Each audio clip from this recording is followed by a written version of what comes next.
तलाकशुदा स्वाति अपने मायके में ही रहती है, जहाँ उसके छोटे भाई और भाभियाँ रहती है। एक रोज जब वो थक हार कर ऑफिस से घर लौटती है, तभी अरे ये सब क्या बना है? रोटी सब्जी और चावल बनाना चाहिए था ना। इस पतली सी खिचड़ी में मेरा पेट कैसे भरेगा? मैं कोई बीमार हूँ क्या जो आज तुमने ये खिचड़ी बनाई है? अरे दीदी, आज केतन और देवर जी काम के सिलसिले में बाहर गए हैं ना, इसलिए हमने सोचा कि कुछ हल्का फुल्का ही बना ले, जो झटपट से बन जाए और जिससे सबका पेट भी भर जाए। हाँ दीदी। क्या? अरे अगर केतन और प्रियम बाहर गए हैं तो घर में खाना नहीं बनेगा क्या? तुम दोनों जानती हो ना कि मैं दिन भर तुम्हारी तरह घर में पड़ी नहीं रहती, बाहर जाकर काम भी करती हूँ। अरे क्या हुआ स्वाति बेटा, क्यों परेशान हो रही है? फिर स्वाति निर्मला को सब कुछ बताती है। हाँ तो उसमें क्या होता है बेटा, अब प्रियम और केतन के कारण हमें रोज रोज ढेर सारा खाना बनाना पड़ता है, इसलिए आज हम औरतें यही खाकर सो जाएंगे ना। देख बेटा, मैंने तेरे पसंद की मिठाई भी लाई है, खाना होने के बाद उसे याद से खा लेना। वाह माँ, तो आप भी अब इन दोनों की तरफदारी कर रही हो? अरे नहीं बेटा, इसी कोई बात नहीं है, ऐसा ही है माँ। इन दोनों को आपने इतनी छूट दे कर रखी है। अरे अगर वो दोनों यहाँ पर नहीं है तो मैं तो हूं ना। मुझसे तो एक बार पूछ लिया होता कि हम खिचड़ी बना रहे हैं, मुझे चलेगा या नहीं। लेकिन नहीं, तुम दोनों को तो बस अपनी ही मनमानी करनी है, क्योंकि माँ तो कुछ बोलती ही नहीं है ना तुम्हें। अरे नहीं स्वाति बेटा, मैंने ही उन दोनों से कहा था कि आज वो खाने में खिचड़ी बनाए। देखो माँ, मुझे इस बात पर अब कोई बहस नहीं करनी है। कल से घर में सुबह शाम जो भी बनेगा वो तुम लोग मुझसे पूछकर ही बनाओगी, समझी कि नहीं? ठीक है दीदी। स्वाति घर की बड़ी बेटी होने के कारण निर्मला उसे कुछ भी नहीं कहती। वही दोनों बहुएं अपनी हिटलर ननद के स्वभाव से अब काफी परेशान रहने लगती हैं। ऐसे ही एक दिन जब निर्मला अपने गांव गई होती है, तभी अरे अरे, इतना सच सवर कर कहाँ जा रही हो तुम दोनों, वो भी रात के 8:30 बजे? अरे दीदी, हमारी सहेली का जन्मदिन है, इसीलिए उसने पार्टी रखी है एक होटल में, वही जा रहे हैं हम दोनों। हाँ दीदी, आपको चलना है तो आप भी चलो। वैसे भी केतन और जेठ जी तो देर से आने वाले हैं और माँ जी तो गाँव चली गई है, तो घर पर आप अकेली रहकर क्या करोगी? नहीं नहीं, कहीं भी जाने की कोई जरूरत नहीं है, चुपचाप घर पे बैठ जाओ। क्या? और नहीं तो क्या। अरे तुम दोनों में कोई लाज शर्म है या नहीं? अगर इतनी रात को बाहर जाओगी तो फिर देर से ही आओगी ना, तो मोहल्ले में हमारी इज्जत क्या रह जाएगी? सोचा है क्या इस बारे में कभी? अब इसमें इज्जत की बात कैसी आ गई दीदी? हम दोनों थोड़ी ना कोई गलत काम करने जा रहे हैं, और आप तो इतनी पढ़ी लिखी हो, फिर भी ये कैसे सोच सकती हो? अरे तुम होती कौन हो मेरी सोच पर सवाल उठाने वाली? अपनी हद में रहो और घर पर ही बैठ जाओ। लेकिन दीदी, कभी तो अच्छे से बात कर लिया करो हमसे, जब देखो तब हम पे आप गुस्सा ही करती रहती हो। ज्यादा जबान मत चलाओ, वरना अगर मैं एक थप्पड़ लगाऊंगी ना तो तुम्हारा कान बंद पड़ जाएगा। अब जास्मीन और कीर्ति को घर पर ही रहना पड़ता है, जिस वजह से वो दोनों उदास हो जाती हैं। बड़ी आई इज्जत वाली। अरे खुद ने क्या किया है? इतना अच्छा पति और ससुराल छोड़ के आई है, इसके यहाँ आने से मोहल्ले में कितनी इज्जत गई है, ये इसे दिखाई नहीं देता क्या? सच में जीजी, जीना दुश्वार करके रख दिया है इस स्वाति की बच्चे ने तो। अरे मन तो ऐसे करता है कि मेरी कौम की तरह इसे मुक्का मारकर इसका मुंह ही तोड़ दूं। बहुत बोलती है ये। फिर एक दिन जब जास्मीन और कीर्ति अपने पतियों के साथ बाहर घूमने जाने वाली होती हैं, तभी क्या कहा? 5 दिन के लिए तुम चारों घूमने जा रहे हो? हाँ दीदी, आज ही उन्होंने मुझे बताया है और कहा कि तैयारियां शुरू कर दो, अगले हफ्ते निकलना है हमें। हाँ दीदी, मैं तो आज बहुत खुश हूँ, इतने समय के बाद कहीं घूमने जा रहे हैं हम चारों। चलो अच्छा है, जाओ जाओ, मस्त मजे में घूम कर आओ। अरे क्या घूम कर आओ? देखो माँ, इन दोनों के जाने के बाद मैं कोई काम नहीं करने वाली, और अगले हफ्ते मुझे ऑफिस में ढेर सारा काम होने वाला है, तो फिर उस बीच में मैं सब कुछ कैसे संभालूंगी? नहीं नहीं, मैं अभी प्रियम और केतन को कॉल करके बोलती हूँ कि अगले हफ्ते का ये प्लान कैंसिल कर दे और किसी और दिन चले जाए। अरे स्वाति बेटा, ये तू क्या बोल रही है? अगर तू नहीं कर सकती तो मैं कर लूंगी ना काम। गिन चुनकर बस हम दोनों ही तो होंगी। तू इतनी चिंता मत कर बेटा, मैं सब संभाल लूंगी। नहीं माँ, इस उम्र में आपसे काम नहीं करवाऊंगी मैं। इतनी भी बुज़दिल नहीं हूँ जितनी कि आपकी ये दोनों बेशरम बहुएं हैं। अरे इन्हें तो बस अपनी ही पड़ी है, लेकिन आपके बारे में तो ये सोचती भी नहीं। ऐसा कुछ भी नहीं है दीदी, और आप प्लीज उन दोनों को फोन मत लगाओ। प्लीज हमें जाने दो, कितनी मुश्किल से प्लान बना है। अरे तुम भी तो कुछ बोलो ना। हाँ दीदी, और माँ जी, कहिए ना दीदी से। स्वाति बेटा, उन दोनों को फोन मत कर, मैं सब संभाल लूंगी। अच्छा ठीक है, अगर तू चाहती है कि मैं कोई भी काम ना करूं तो मैं फुलवा को बुला लेती हूँ, हमारी पुरानी नौकरानी। 5 दिन के लिए वो सारे काम कर लेगी, तब तो ठीक है ना? अच्छा ठीक है माँ, अगर फुलवा आ रही है तो मुझे कोई भी प्रॉब्लम नहीं है, यही सही रहेगा। स्वाति की ये बातें सुनकर जास्मीन और कीर्ति की सांस में सांस आती है, लेकिन उन्हें इस बार भी स्वाति पर बहुत गुस्सा आता है। अरे इतनी कैसी नालायक ननद मिली है हमें, इसमें दिल विल नाम की कोई चीज है भी या नहीं? वही तो, खामखा फुलवा को बुला लिया, अब उसे पैसे देने पड़ेंगे। बस अपनी ही चलाती रहती है हर वक्त, लेकिन अब और नहीं। अब हमें इसे सबक सिखाना ही होगा, लेकिन हम उसे सबक कैसे सिखाएंगे?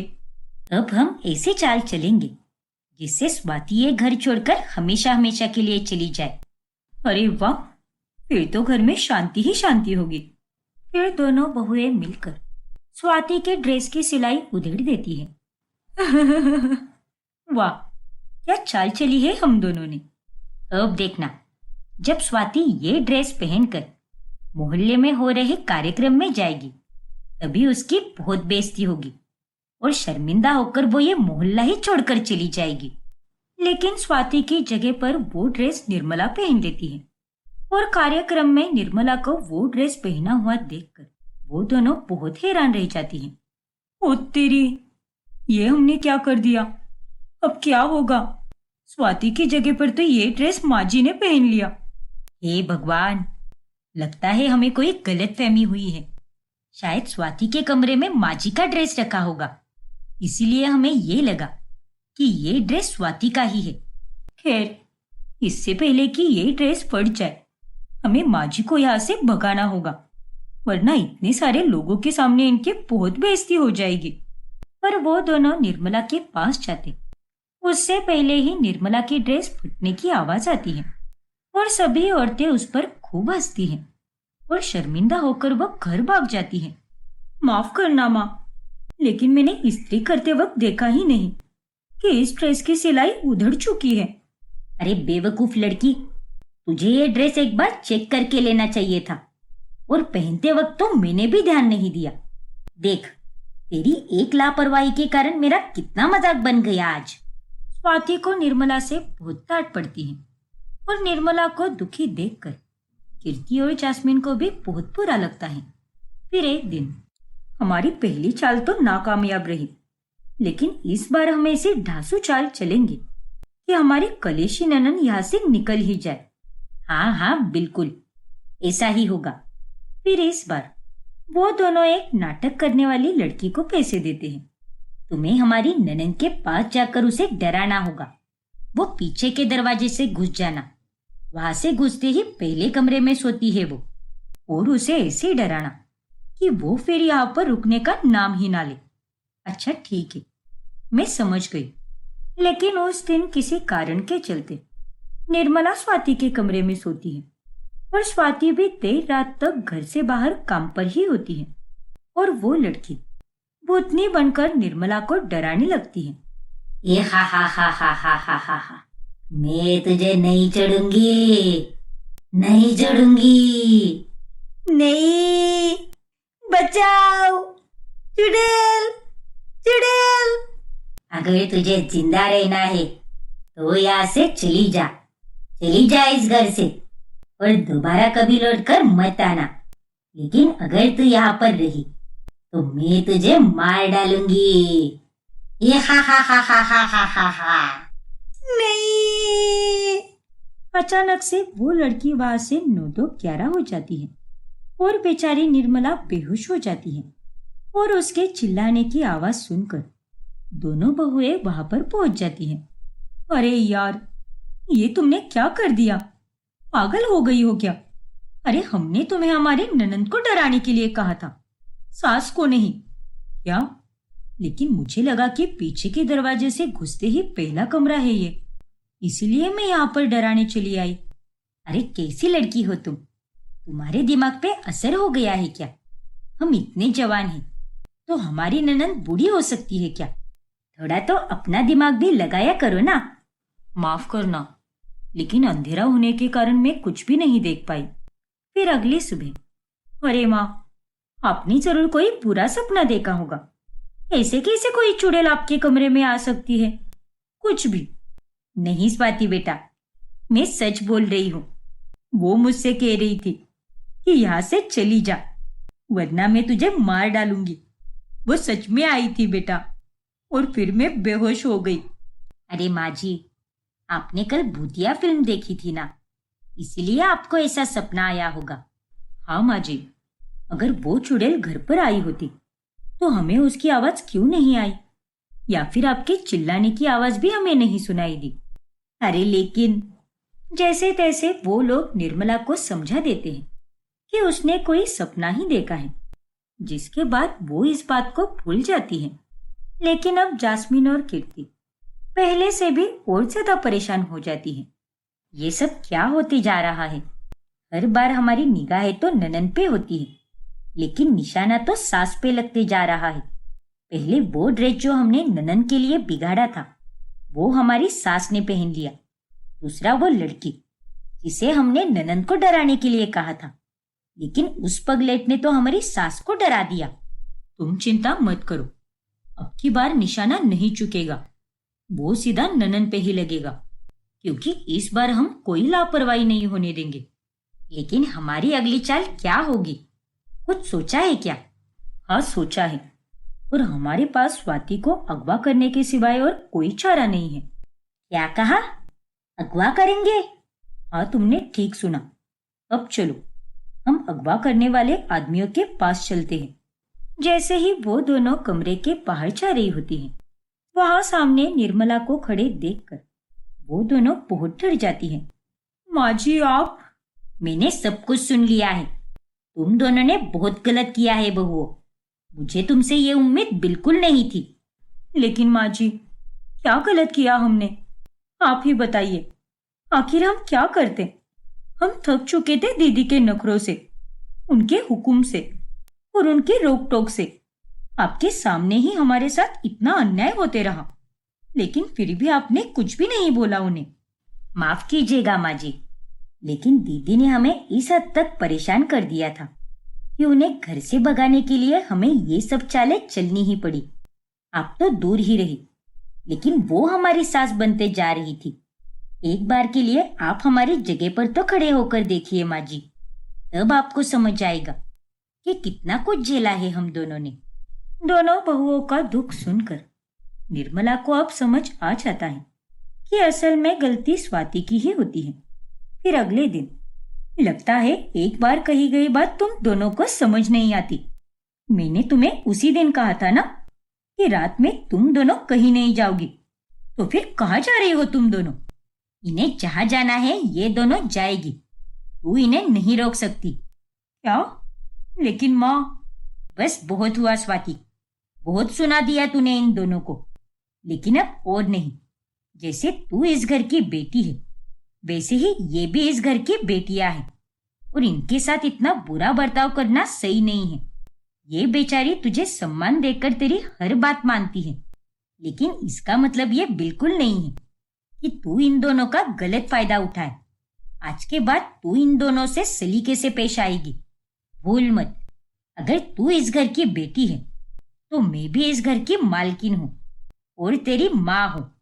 निर्मला के इस तरह से सुनाने पर स्वाति की बोलती बंद पड़ जाती है और उस दिन के बाद से स्वाति को अब ना चाहते हुए भी उन दोनों के साथ तमीज से पेश आना पड़ता है।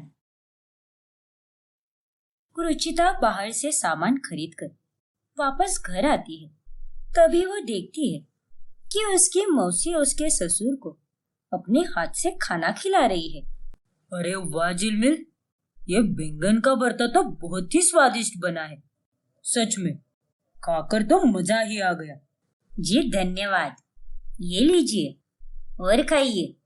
अजीब बात है, पापा जी खुद के हाथ से खाने की जगह पर मौसी जी के हाथ से खाना क्यों खा रहे हैं? आखिर यहाँ पर क्या खिचड़ी पक रही है? उतने में मौसी जी झिलमिल और ससुर विनोद रुचिता को देख लेते हैं और उसे देखकर वो चौंक जाते हैं। अरे रुचिता, तू यहाँ पर? और कब आई? बस अभी अभी आई हूँ मौसी जी। और बहू, मेरे राइट हैंड में बहुत दर्द हो रहा है। शायद सोते समय मेरे सिर के नीचे आ गया। बहुत तकलीफ हो रही है। हाँ झिलमिल, और इसी वजह से मैं जीजाजी को अपने हाथों से खाना खिला रही हूँ। अब लेफ्ट हैंड से तो ये खाना नहीं खा सकते ना, इसीलिए मैं ही इन्हें खिला रही हूँ। अच्छा, ऐसी बात है क्या? ठीक है, मैंने तो इनसे कुछ पूछा भी नहीं और ये दोनों अचानक से मुझे सफाई देने लग गए। खैर, मौसी जी तो नॉर्मली ही खाना खिला रही है। मैं भी ना अपने दिमाग के घोड़े को ज्यादा ही दौड़ाती हूँ। रुचिता उस बात को नजरअंदाज कर देती है। फिर एक दिन जब रुचिता और उसका पति ईशान दोनों साथ मिलकर अपनी शादी के फोटो एल्बम देख रहे होते हैं, तभी अचानक से अलमारी में दूसरी एल्बम निकालते वक्त एक बहुत ही पुरानी एल्बम नीचे गिर जाती है। ओफो ईशान, क्या करते हो तुम भी? देखो, एल्बम गिरा दी तुमने। रुको, मैं ही उठाती हूँ। अरे नहीं नहीं, तुम क्यों दिक्कत ले रही हो? फिर झट से ईशान उस पुरानी फोटो एल्बम को उठाकर वापस अलमारी में रख देता है। अरे क्या तुम भी ईशान, अब वो एल्बम गिरी ही थी तो उसे भी दूसरी एल्बम के साथ देख लेते ना, क्यों उसे रख दिया? नहीं रुचिता, वो बहुत पुरानी एल्बम है और उसमें कुछ खास फोटोज भी नहीं है। पापा और उनके दोस्तों के कई सालों पुरानी ट्रिप के फोटोज है और तुम्हें बोर होगा। अच्छा वो जाने दो, तुम ये देखो, इसमें मेरे बचपन के फोटोज है। ऐसे ही एक रोज जब रुचिता मोहल्ले में फल खरीद रही होती है, तभी उधर उसे एक पड़ोस की औरत मिलती है। अरे बिटिया, कैसी हो? स्वर्णा की बहू हो ना तुम? जी हाँ आंटी जी, मैं ठीक हूँ। आप कैसी हो? बस एकदम फर्स्ट क्लास बिटिया। वैसे तुम्हारे ससुर और तुम्हारी मौसी जी का क्या चलता रहता है? जब देखो तब एक साथ घूमते फिरते ही रहते हैं। अरे मैंने तो तेरे ससुर को संध्या से ज्यादा उसकी बहन के साथ ही देखा है। तुम्हें भी शक हो ही चुका होगा ना, तुम तो वहाँ पिछले एक हफ्ते से रह रही हो। क्या? आप ये क्या बकवास कर रही हो आंटी जी? आपकी उम्र का लिहाज कर रही हूँ, वरना आपको तो मैं अभी एक थप्पड़ मार देती। आप मेरी मौसी और ससुर के रिश्ते के बारे में ऐसा सोच भी कैसे सकती हो? आपको शर्म नहीं आती क्या? ए लड़की, ज्यादा मुंह मत चला, जो सच है वही बोल रही हूँ मैं। चुप रहिए आंटी जी, जाकर अपनी घर गृहस्थी संभालिए और दूसरों के घरों में कम ध्यान दीजिए और कोई ढंग के काम कीजिए, वही आपके लिए सही रहेगा। नॉनसेंस कही की। यह कहकर गुस्से में रुचिता आगे तो बढ़ जाती है, लेकिन चलते चलते उसके मन में यह ख्याल आता है, कहीं वो आंटी जी सच तो नहीं बोल रही थी ना? उस दिन भी मैंने अपनी आंखों से देखा था, मौसी जी पापा जी को अपने हाथों से खाना खिला रही थी और तब भी मुझे यही लगा था। हे भगवान, मैं भी ना सच में कुछ ज्यादा ही सोच रही हूँ। ऐसा कुछ भी नहीं होगा। अरे इतने सालों से वो माँ जी और पापा जी के साथ रह रही है और मौसी जी का इस दुनिया में माँ जी के अलावा और है ही कौन? मौसी जी और पापा जी जीजा साली कम लगते हैं और भाई बहन ज्यादा लगते हैं। हाँ, यही सच है। फिर एक दिन, अरे झिलमिल, आज ना मेरा वो मटर कचौरी खाने का बड़ा मन कर रहा है और वो सरोजिनी मार्केट के पीछे वाली गली में बहुत अच्छी मटर कचौरी मिलती है। मेरे घुटने बहुत दर्द कर रहे हैं, इसलिए मैं वहां पर नहीं जा पाऊंगी और बहू भी आज दिन भर काम में ही व्यस्त रहेगी। तू तो खाली बैठी है ना, तो तू ही ला कर देना मुझे वो कचौरी। अरे आप क्या पगला गई हो क्या दीदी? मैं ना जाने वाली वहां पर। आपको अच्छी तरह से पता है, वहां पर जाओ तो सीधे 2 से 2.5 घंटे तक लाइन में खड़ा रहना पड़ता है। इतनी भीड़ जमी हुई होती है वहां पर। ना बाबा ना, मैं तो नहीं जाने वाली। लेकिन झिलमिल, तू शाम में वॉक करने के लिए जाती ही है ना 1 घंटा, तो अभी चली जाना मेरी खातिर। प्लीज जा ना झिलमिल, मेरी छोटी सी प्यारी बहन, प्लीज जा। ना दीदी ना, मैं वहां पर नहीं जाऊंगी। आप मुझे मक्खन मत लगाओ। अरे आपको क्या मैं कोई जवान लड़की लगती हूँ क्या? मैं भी बुढ़ी हो चुकी हूँ, आपसे बस 3 साल छोटी हूँ। नालायक कही की, किसी काम की नहीं तू। फिर रात में रुचिता ईशान के लिए कॉफी बनाकर कमरे में जा रही होती है। तभी उसे अपने सास ससुर के कमरे के बाहर से उनकी आवाजें सुनाई देती हैं। आप तो चुप ही रहिए, मुझे आपसे कोई बात नहीं करनी। अरे आप तो बस उसी के लिए नई नई साड़ियां और अच्छे अच्छे गहने लाते हो, मेरे लिए तो कभी कुछ लेकर ही नहीं आते। अरे स्वर्णा, तुम क्यों गुस्सा हो रही हो? मैंने तुम्हारे लिए भी साड़ियां और गहने लाई है, और अगर तुम्हें और साड़ियां और गहने चाहिए तो हम कल ही जाएंगे शॉपिंग पर, और साथ में छोले कुलचे भी खाएंगे और कोई पिक्चर भी देख लेंगे। चुप रहिए आप और जाइए, उस झिलमिल को ही लेकर जाइए। अरे आप तो मेरे साथ ऐसे पेश आते हो जैसे कि मैं आपकी कोई लगती ही नहीं। सच में आपने मुझे बहुत दुखी किया है आज। हे भगवान, तुम भी ना स्वर्णा, कभी कभी छोटी बच्ची बन जाती हो। तभी अचानक से रुचिता का पैर कॉरिडोर में रखे हुए एक ड्रॉवर से टकराता है और वो आवाज सुनकर स्वर्णा एक नजर से ही देख लेती है कि वहां पर रुचिता खड़ी है, और वो इशारे से विनोद को भी बता देती है। फिर वो दोनों चालाकी से झूठी बातें बोलना शुरू करते हैं। हाँ, तो आपने अपनी साली को छोटी बहन से भी ज्यादा सर पर चढ़ा कर रखा है, और अपनी बीवी को तो आप भूल ही गए हो। सारे मजे तो तुम दोनों भाई बहन ही करते हो, और इसी वजह से मुझे तुम दोनों से बहुत जलन होती है। अगर मेरी बहन कहीं मेरे साथ बाहर नहीं जाएगी तो फिर किसके साथ जाएगी? और तुम तो उसे कहीं भी लेकर नहीं जाती। और मुझे जितना प्यार मेरी बहन से है उतना ही प्यार मेरी बीवी से भी है। इसीलिए नाराज मत हो संध्या, मैं तुम्हें कल शॉपिंग कराने लेकर जाऊंगा। ठीक है विनोद जी, जैसा आप कहें। उनकी सारी बातें रुचिता सुन लेती है। हे भगवान, अभी 1 मिनट पहले तो मेरे दिमाग में कुछ और ही ख्याल आ रहा था कि कहीं माजी और झिलमिल मौसी सौतने तो नहीं, लेकिन अब जाकर मेरा शक दूर हुआ है। फिर एक दिन विनोद को मालपुए खाने का बहुत मन करता है। वाह वाह वाह, ये मालपुए तो बड़े ही कमाल के लग रहे हैं, और इसे देखकर भी मुझे ये मालपुए खाने का बड़ा मन कर रहा है, वो भी धीरज स्वीट की मिठाई की दुकान का। लेकिन इतनी भीड़ में वहां पर कौन जाएगा, और उसके लिए तो लाइन में पूरे 2 घंटे के लिए खड़ा रहना पड़ता है। हाँ तो उसमें क्या हुआ, मैं ला कर देती हूँ ना आपको ये मालपुए। क्या?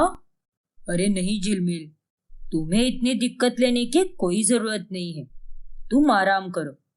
दिन भर तो मैं आराम ही करती रहती हूँ, आप मेरी फिक्र मत कीजिए, मैं चली जाती हूँ। और उसमें कौन सी बड़ी बात है, 2 से 2.5 घंटे ही तो लाइन में खड़ा रहना है ना, थोड़ी ना मुझे 2 दिनों के लिए खड़ा रहना है। और आपके लिए मैं इतना कर ही सकती हूँ विनोद जी। नहीं झिलमिल, आखिर तुम मेरी बात कब मानोगी? नहीं मानूंगी, आपको मेरी सो, आप मुझे नहीं रोकोगे। अरे कभी तो मुझे आपके लिए कुछ करने का मौका मिलता है, तो फिर करने दीजिए ना। इतना बोलकर झिलमिल वहां से निकल पड़ती है और उनकी ये सारी बातें रुचिता को रसोई तक सुनाई देती है, जो उसे काफी अजीब लगती है। मेरे तो कुछ भी पल्ले नहीं पड़ रहा। माँ जी जब उस दिन मौसी जी को उनके लिए मटर कचौरी लाने के लिए भेज रही थी, तब मौसी जी ने मना कर दिया, लेकिन आज पापा जी के लिए वो तो एकदम फुर्ती के साथ निकल पड़े। और तो और बाकी के समय मौसी जी पापा जी को जीजा जी कहकर पुकारती है, लेकिन जब दोनों अकेले साथ होते हैं तब वो पापा जी को विनोद जी कहकर पुकारती है। और उनकी बातें सुनकर तो मुझे ऐसी फीलिंग आ रही है कि मानो उन दोनों के बीच में कुछ खिचड़ी पक रही है। मुझे अब इस बात का पता लगाना ही होगा, क्योंकि किसी भी जीजा साली के बीच में इतना प्यार मैंने आज तक नहीं देखा है और ना ही कभी ऐसी बातचीत सुनी है। रुचिता का शक अब दिन ब दिन बढ़ता ही जाता है और वो काफी हैरान होने लगती है। और ऐसे ही एक दिन रक्षाबंधन का त्योहार आने वाला होता है। ये देखिए, ये राखी मैंने मौसी जी के लिए लाई है। अब कल रक्षाबंधन है ना, तो मौसी जी को पापा जी को राखी बांधनी पड़ेगी। और एक जीजा और साली एक दूसरे के साथ राखी का त्योहार तो मनाते ही है ना। कल मेरे शक का जवाब मिल जाएगा। अगर वो दोनों सच में शरीफ है और उन दोनों के मन में ऐसा कुछ भी नहीं है, तो मौसी जी पापा जी को राखी जरूर बांधेगी। Let's see. रुचिता अब अगली सुबह होने का इंतजार करती है, लेकिन ये क्या, सुबह होने से पहले ही विनोद गांव जा चुका होता है। और ये सुनकर रुचिता चकित रह जाती है। गांव चले गए? लेकिन अचानक से पापा जी गांव क्यों चले गए? और आज तो राखी का त्योहार है ना, और ये तो मौसी जी और पापा जी को साथ में मनाना चाहिए था। अरे रुचिता बहू, गांव में विनोद जी के दोस्त का देहांत हो गया है, इसीलिए उन्हें वहां जाना पड़ा। वो तो सवेरे सवेरे 6:30 बजे ही निकल गए और अब तो वो सीधे परसों ही आएंगे। अच्छा, ऐसी बात है क्या? क्या सच में पापा जी के दोस्त का देहांत हुआ है, या फिर राखी से बचने के लिए यह पापा जी की कोई चाल है? मुझे तो कुछ भी समझ नहीं आ रहा। बस गुजरते वक्त के साथ साथ मेरा शक और बढ़ते जा रहा है। फिर एक रोज जब रुचिता अपने कमरे की सफाई कर रही होती है, तभी उसे वो पुरानी एल्बम दिखाई देती है। अरे, ये तो वही पुरानी फोटो एल्बम है जिसे ईशान ने मुझे दिखाने से मना किया था। और उसकी बातों से तो ऐसा लग रहा था कि ये एल्बम वो मुझे दिखाना ही नहीं चाहता। जरा मैं भी तो देखूं, आखिर इस एल्बम में ऐसी क्या बात है। फिर रुचिता वो एल्बम देखने लगती है। अरे ये क्या, इसका मतलब मेरा शक सही निकला। मौसी जी और पापा जी पति पत्नी है। फिर रुचिता बाहर जाकर वो एल्बम सबको दिखाती है और उसे देखकर सबकी बोलती बंद पड़ जाती है। ये सब क्या है, कोई बताएगा मुझे? पापा जी, आप और मौसी जी पति पत्नी है। मुझे इस बात का पहले से ही शक था, लेकिन मैं हर बार अपने आप से कहती रही कि ऐसा नहीं हो सकता। लेकिन आज मेरा शक सही साबित हुआ। हाँ बहू, यही सच है कि झिलमिल और मैं पति पत्नी हैं और स्वर्णा मेरी पहली बीवी है। झिलमिल के माता पिता गुजर जाने के बाद में मैंने उसके साथ शादी कर ली ताकि वो अकेली ना रहे, क्योंकि झिलमिल मेरी बचपन की सहेली थी। इसीलिए मैंने उसे संभालने के लिए उसके साथ शादी कर ली। लेकिन पापा जी, अगर यही सच्चाई है तो आप लोगों ने मुझसे ये बात क्यों छुपाई और ये जीजा साली का नाटक क्यों करते रहे? क्योंकि हमें डर था बहू कि कहीं अगर किसी को पता चल गया तो हमारे ईशान की शादी कभी नहीं होगी और मेरी दो बीवियां हैं। इस बात का मेरे बेटे पर कोई बुरा असर ना हो, इसीलिए मैंने ये बात सबसे छुपाई। और दुनिया वालों की नजरों में अगर ये बात आ गई तो सभी लोग गलत कहेंगे, लेकिन विनोद जी ने मेरा साथ देने के लिए ही ये सब किया है और कुछ नहीं। हाँ बहू, और ये बात छुपाने के लिए हम तुमसे माफी मांगना चाहते हैं। हमें माफ कर दो बहू। हाँ रुचिता, हमें माफ कर दो। और रुचिता, इस सच्चाई को छुपाने में मैंने भी इनका साथ दिया है, तो मुझे भी माफ कर दो, क्योंकि मैं अच्छे से समझ सकता हूँ कि तुम्हारे दिल पर अभी क्या गुजर रही है। आप लोग मुझसे प्लीज माफी मत मांगिए, क्योंकि मैं जानती हूँ कि आप सबने ये ना चाहते हुए किया है, लेकिन इतना बड़ा सच छुपाने के कारण मुझे बहुत बड़ा दुख हुआ है। अरे मेरे घर में आने के बाद आप लोगों को मुझे सारी सच्चाई बता देनी चाहिए थी। खैर, अब जब मुझे यह पता चल गया है तो मैं अपने ससुराल का ये सच किसी को नहीं बताऊंगी और इसे छुपाने में आपकी मदद ही करूंगी। समाज वाले आप तीनों के रिश्ते को कभी समझ नहीं पाएंगे, लेकिन मैं समझ सकती हूँ।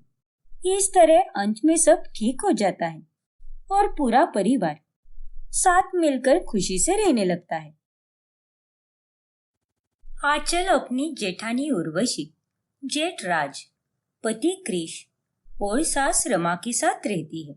जेठानी उर्वशी बहुत ही चुलबुली और नालायक किस्म की होती है। एक दिन की बात है। क्या बात है उर्वशी दीदी? आप मुझे कुछ बताने वाली थी ना? क्या हुआ है? इतनी सुबह सुबह आपको मुझे क्या बताना है? वो आंचल, दरअसल बात ऐसी है ना, अब ये तो मुझे तुम्हें बताने में भी शर्म आ रही है, लेकिन क्या करूं, बताना तो पड़ेगा ही।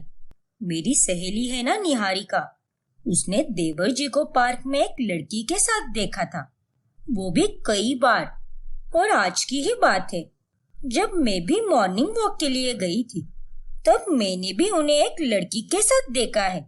उन दोनों के हाव भाव देखकर मुझे ऐसा बिल्कुल भी नहीं लगा कि वो दोनों तो सिर्फ दोस्त थे। वो सब मुझे दोस्ती से बढ़कर ही लग रहा था। सच में आंचल, तुम्हारी कसम। क्या? हाँ आंचल, मुझे भी बहुत बुरा लग रहा है तुम्हारे लिए। देवर जी तुम्हारे साथ ऐसा कैसे कर सकते हैं? इसीलिए मैं सोचूं कि देवर जी जो एक समय पर घर में सबसे लेट उठते थे, अब पिछले कुछ दिनों से ही वो इतनी जल्दी क्यों उठ रहे हैं? और तो और वो अब कितने ब्यूटी कॉन्शियस भी हो गए हैं। अपने कपड़ों का और बालों का कितने अच्छे से ध्यान रखते हैं वो। सुबह जाने के लिए वो रोज नए नए स्पोर्ट्स वेयर पहनते हैं। शायद आप सही कह रही हो दीदी, क्योंकि पिछले कुछ दिनों से मुझे भी क्रिश के हाव भाव कुछ ठीक नहीं लग रहे। अरे आंचल, इससे पहले कि तुम्हारा पति तुम्हारे हाथ से निकल जाए, उसे अपने काबू में रख लो। मैं तुम्हारे भाई साहब के साथ कितनी सख्ती से रहती हूँ, ये तुम बखूबी जानती हो। ये आदमी लोग एक नंबर के नालायक होते हैं, इन्हें तो मुट्ठी में रखना चाहिए। हाँ दीदी, आपने बिल्कुल सही कहा। And thank you so much दीदी, आपने मेरी भलाई के लिए मुझे ये जानकारी दी। अब आने दो क्रिश को, आज तो मैं उसका ऑमलेट ही बना दूंगी। अब आंचल क्रिश को मारने के लिए दरवाजे पर चप्पल लेकर खड़ी रहती है, और जब क्रिश घर पर आता है तभी, अरे क्या हुआ आंचल, यूं सुबह सुबह तुम दरवाजे पर चप्पल लेकर क्यों खड़ी हो?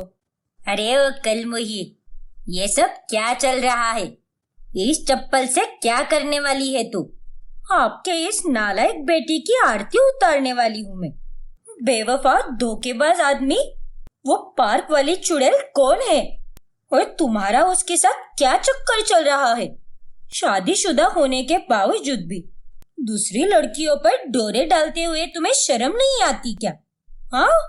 इतना कहकर वो उसे मारने लगती है। अरे नहीं, अरे माँ बचाओ।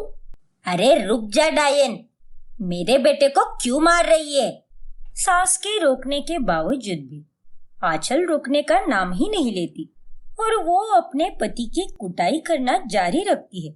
और अपनी देवरानी को इतना शोर मचाते हुए देखकर उर्वशी को बहुत मजा आता है। इसे कहते हैं एंटरटेनमेंट, एंटरटेनमेंट एंड एंटरटेनमेंट।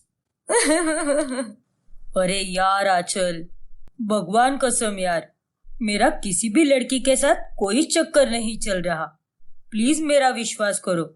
आखिर मैं तुमसे झूठ क्यों बोलूंगा? चुप रहो तुम, मैंने अपनी आंखों से देखा है तुम्हें। उस दिन तुम उसके साथ एक्सरसाइज कर रहे थे। अरे आंचल, वो मेरी बहन जैसी है। ट्रस्ट मी, मैं तुम्हारे अलावा और किसी से भी प्यार नहीं करता। आंचल बहू, अरे कौन सा भूत गया है तेरे अंदर? मेरा बेटा तुझसे कब से कह रहा है कि इसका किसी के साथ भी कोई चक्कर वक्कर नहीं है, तो तू इसका भरता क्यों बना रही है?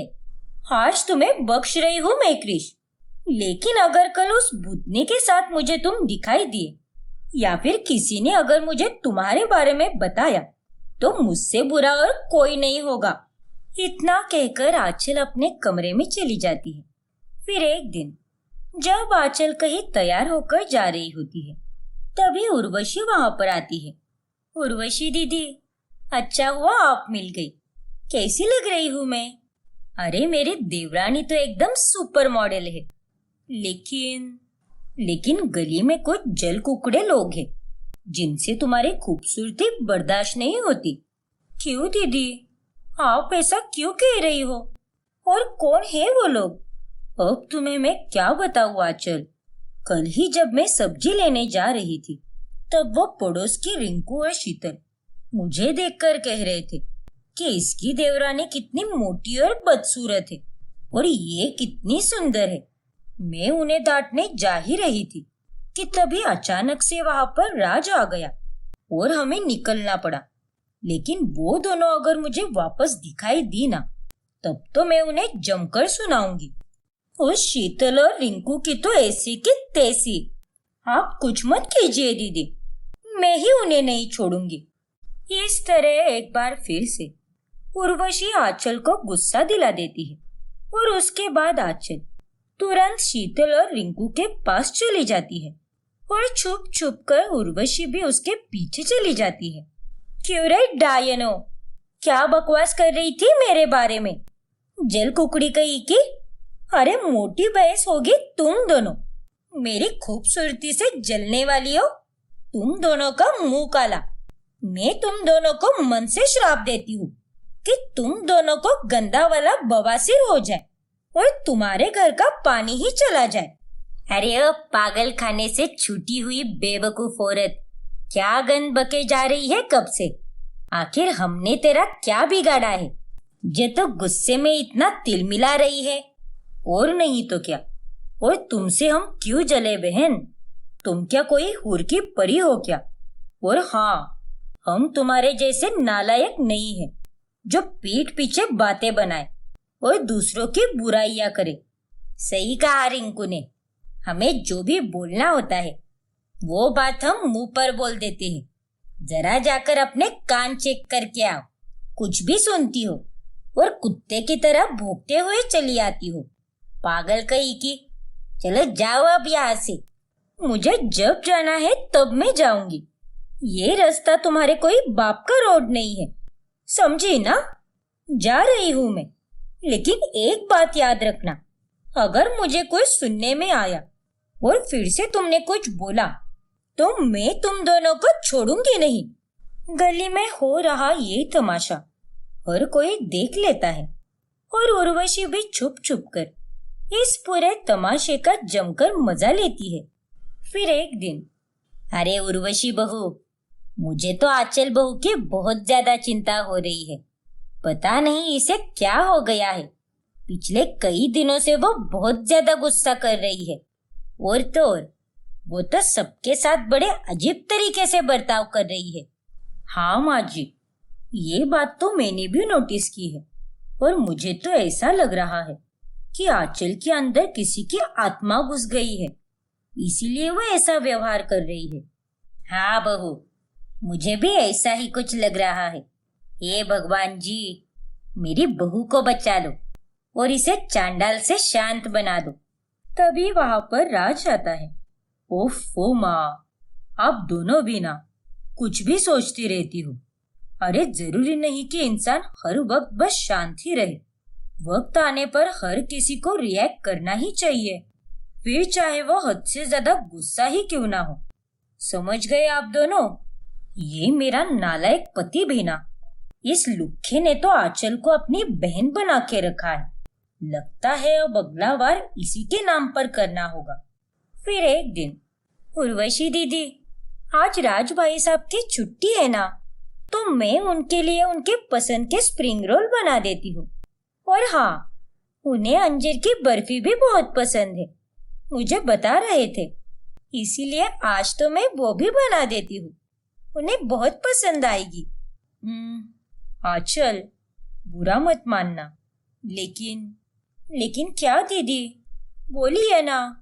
अरे आंचल, तुम्हारे भाई साहब को तुम्हारे हाथ का खाना अब इतना पसंद नहीं आता, उन्हें मत बताना। लेकिन वो पिछली बार मुझसे कह रहे थे कि आंचल आजकल तो बहुत ही बुरा खाना बनाने लगी है, फिर चाहे वो कोई भी डिश हो, उसे तो कुछ जमता ही नहीं है। क्या?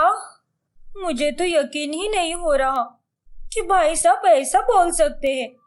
ठीक है दीदी, अगर उन्हें मेरे हाथ का कुछ नहीं खाना है तो मैं उनके लिए कुछ भी नहीं बनाऊंगी। ये सब खाना आप ही बना दीजिए।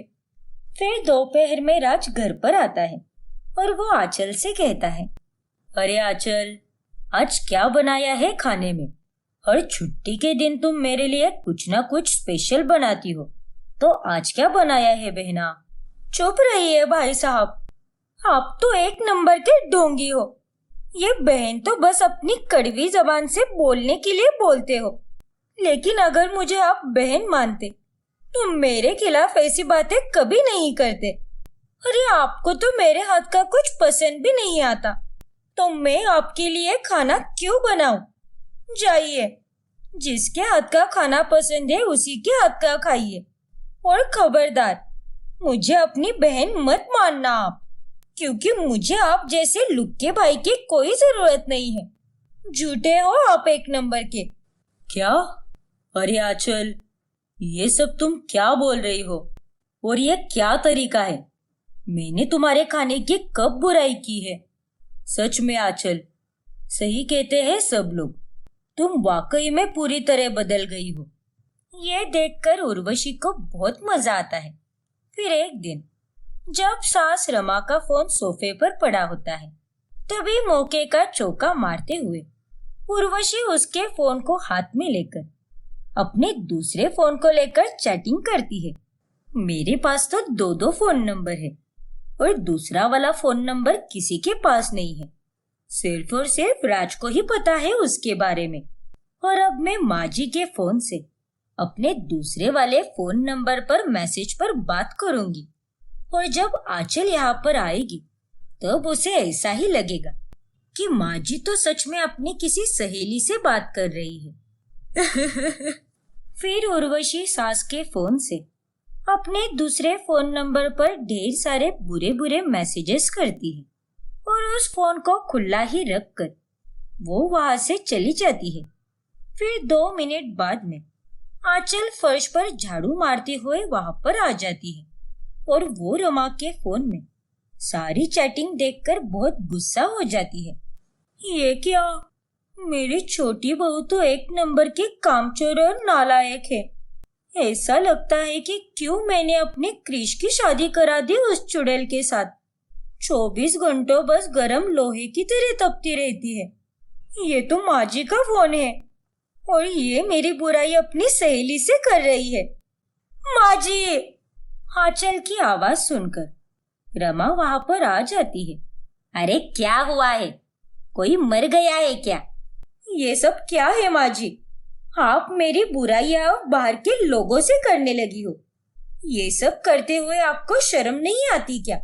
फिर रमा को मैसेजेस के बारे में जब पता चलता है तब वो जानकर बहुत हैरान रह जाती है। अरे ओ बेवकूफ औरत, सटिया गई है क्या? ये सारी चैटिंग मैंने नहीं की है और ये तो कोई अननोन नंबर है, इसे तो मैं जानती भी नहीं और ये मेरी कोई सहेली वहेली नहीं है। अरे अगर आपके फोन में आपने चैटिंग नहीं की है तो ये सारे मैसेजेस भूत ने भेजे हैं क्या? कैसी पागलों जैसी बातें कर रही हो आप? मैं भी क्या बोल रही हूँ, एक पागल बुढ़िया ऐसी ही बातें करेगी ना। ए बदतमीज लड़की, बस बहुत हो गया तेरा। हाँ तो आपका भी बहुत हो गया है माँ जी।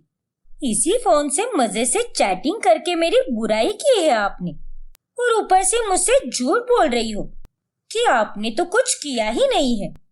लेकिन अब बस, बहुत हुआ। अब तो मैं आपका यह फोन तोड़कर ही रहूंगी। इतना कहकर आंचल रमा का फोन जमीन पर पटक देती है और उसके बाद रमा आंचल को बहुत बुरा भला बोलती है। और ये सारा तमाशा उर्वशी बड़े मजे से दूर खड़े रहकर देखती रहती है। अरे कौन कहता है कि असली मजा तो सिर्फ टीवी में ही होता है। मुझे देखो, बिना टीवी ऑन किए मुझे तो असल में एंटरटेनमेंट मिल रहा है। क्या लाइफ है मेरी। लड़ो लड़ो और लड़ो, इन्हें देखकर मुझे तो बहुत ही ज्यादा मजा आ रहा है। और इस प्रकार उर्वशी ऐसे ही अपनी देवरानी को भड़का भड़का कर अपना मनोरंजन करना जारी रखती है और घर में किसी को इस बात की भनक भी नहीं पड़ती।